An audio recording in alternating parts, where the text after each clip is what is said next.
Now, here's the thing. Most licensed games like this just take a popular TV show or movie, turn it into a game as fast as possible, sell it, happy money for developer, screw you customer. But why Itchy and Scratchy? You'd think another Simpsons game would be more profitable than a game about a show within a popular show. There was never a Mermaid Man and Barnacle Boy game because SpongeBob was always more profitable. It's like Acclaim doesn't even know how to make a cash-in right. Anyway, you start up the game and you get an animation of Itchy and Scratchy hitting each other. Now, you play as Itchy the mouse, and immediately Scratchy starts attacking you and then runs away. He's pretty annoying, but you can attack him back. Now, a few minutes into the game, you may be thinking, where do you go? It seems like you keep going around in circles, plus half the level is just a repeated wall texture. Well, guess what? This isn't a platformer. It's a fighting game. Yep, a game in which you do this is a fighting game. In a side-scrolling platformer, your goal is to kill Scratchy. Then you go to the next level. Why would they design a fighting game like a platformer? It has platforming controls that are actually responsive and platforms. So, you kill Scratchy, you fight him in a boss fight, you go to the next level. Do that 7 times, you're done. In each level are 2 or 3 weapon power-ups to help you kill Scratchy faster. The weapon item gives you a weapon based on timing, so you can pretty much get whatever weapon you want. There's a stronger melee weapon, a boomerang, and 2 projectile weapons. One is usually a gun or flamethrower, and the other is a throwing item. The throwing item is by far the best weapon, because you can use it a lot of times and it does a lot of damage. There are also smaller cats that, when killed, drop projectiles that can only be used on the boss levels. Now, let's talk about Scratchy for a minute.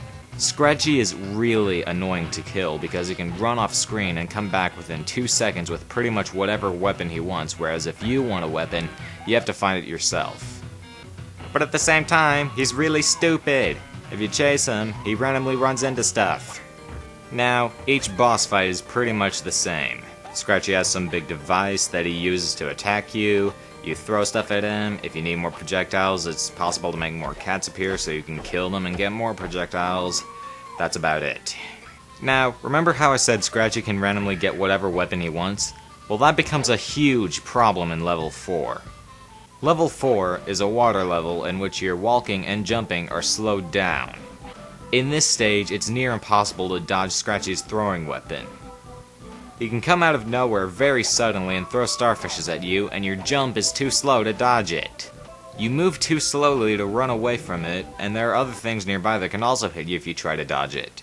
Even if you just inch your way closer to him, he can still throw a starfish at you while giving you next to no time to react. And if you start chasing him, he'll immediately turn around and throw another one at you.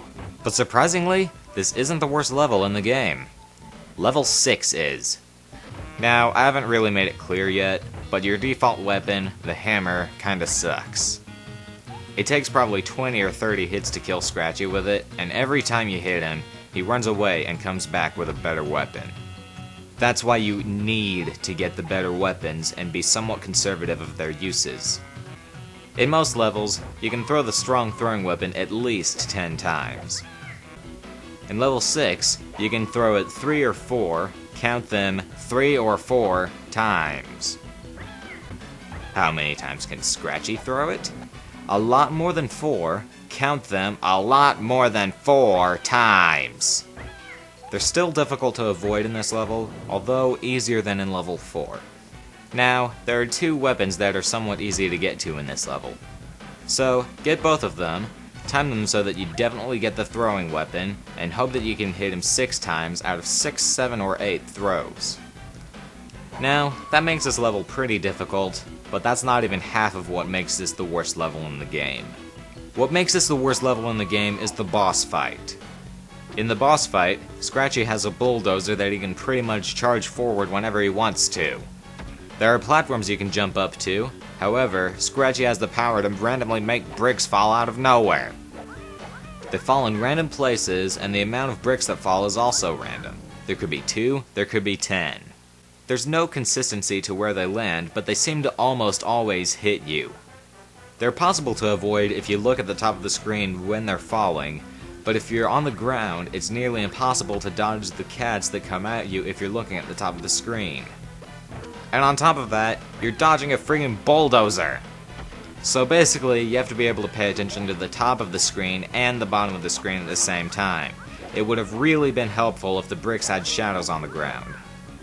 If they had shadows, this boss would be possible. I died so many times on this boss. Plus, when you go game over on a boss, you have to play the whole level over again. I eventually gave up and accepted my defeat. The game over screen is Scratchy repeatedly hitting Itchy, and then it goes back to the title screen. It didn't make me want to try again, it just made me want to stop playing.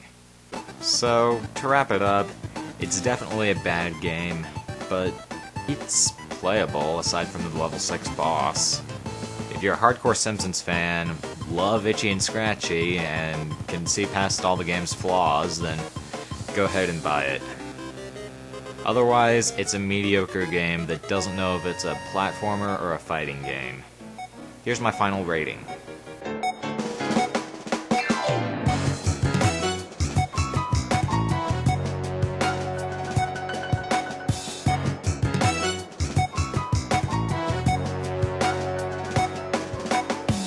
Thank you for watching this video.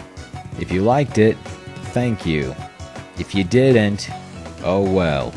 Click here to see some of my other videos and click here to watch the Dapper Doug Trio. You can see more videos like this and better than this at MediocreCity.com. You should also subscribe.